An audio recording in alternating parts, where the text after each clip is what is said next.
kung gusto ko magalit! Hoy! Paulo ka!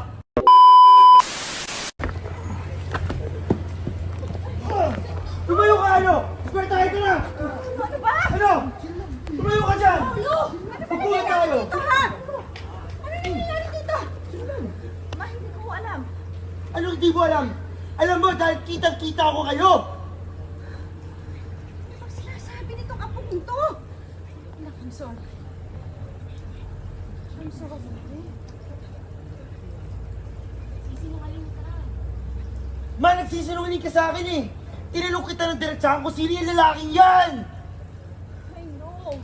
I know. Kaya nga nagsasorry ako sa'yo. Please, huwag ka mag-anak. Magagalit ako, gusto ko magalit! Paulo, ano ba? Huwag mong sasaktan na nanay mo ha! Huwag mo ako inutusan sa sarili kong bahay ha! Kung nakasaba ka lang sa mami ko, kung makakasta ka sa akin para kang tatay ko ha! Ano, pagbugat tayo Paulo, tara! ano ba? Tama na! Marcel, please. Uwi ka na muna. Please. Please. Yabang din.